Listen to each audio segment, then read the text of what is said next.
Stop trying to be impressive. That's ego doing a magic trick, pulling rabbits out of hats, hoping someone claps. Trying to be impressive. It's like tap dancing on a minefield of rejection, praying they don't notice you're terrified. It's trying to light a fire with gasoline and prayer instead of breath and flint. Let me ask you, ever see a tree trying to look like a tree? No, it just is. It holds space, offers shade, drops fruit, doesn't perform, and guess what? Everyone respects it instinctively. Trying to be impressive. It's a rejection of resonance. It's opting for performance over presence. It's fear cosplaying as ambition. But resonance, that's different. That's when you walk into a room, and before you open your mouth, people feel their shoulders drop, their masks slip. They breathe again. That's when your soul plays a note, and their soul knows the tune. Talk with people like your soul already knows theirs, because it does. You've been here before, not as a fact, but as a feeling. The same way waves don't introduce themselves to the ocean, they just merge. That stranger you just met, that's just a conversation you've been waiting to finish.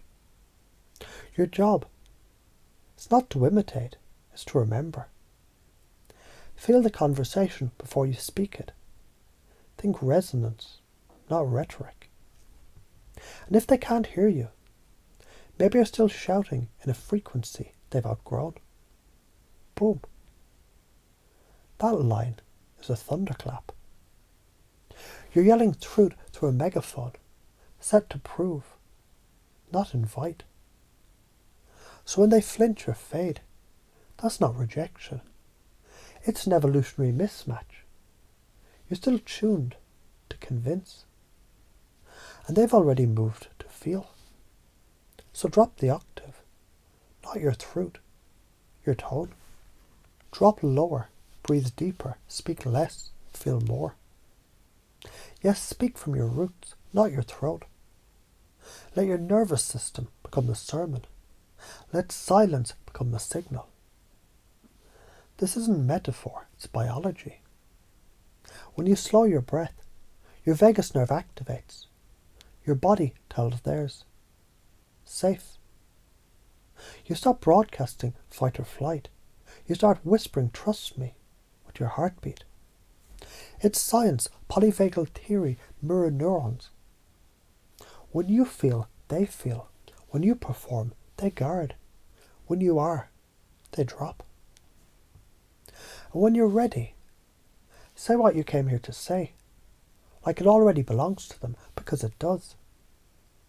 This is NLP gold. Pace and lead. Start in their world, match their breath, rhythm, posture, then guide gently. Belief bridging. Don't tell them something new. Tell them something old, something forgotten. Phrase it like a memory. Like something they've always known, but didn't have words for. Because it does. It's not just poetic, it's permission. You're not delivering a message, you're returning a part of them that they'd lost. How do you already do this? When you comfort a child, you speak softly, you crouch low, you don't argue, you resonate. When you look someone in the eye during grief and say nothing, you're letting resonance do what words can't. When you dance like no one's watching and someone joins you, that's transmission, not persuasion. So how can you do this in new ways? Speak through story instead of statement. Ask questions that disarm, not defend. Pause before responding. Let silence become substance. Why is it so important? Because information never changes people. Only state does. You're not transferring data.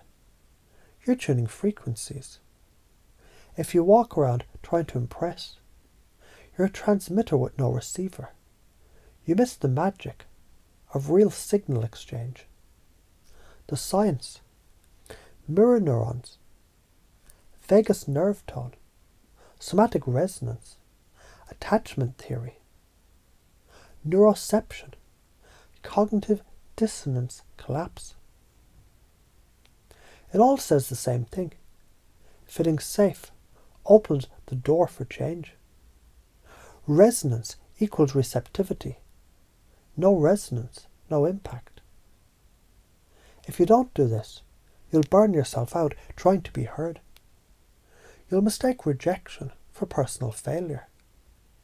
You'll attract applause, but not connection. And worst of all, you'll keep shouting in a world that doesn't need more noise. It needs more knowing. You don't need to be impressive. You need to be real. Feel them before you fix them.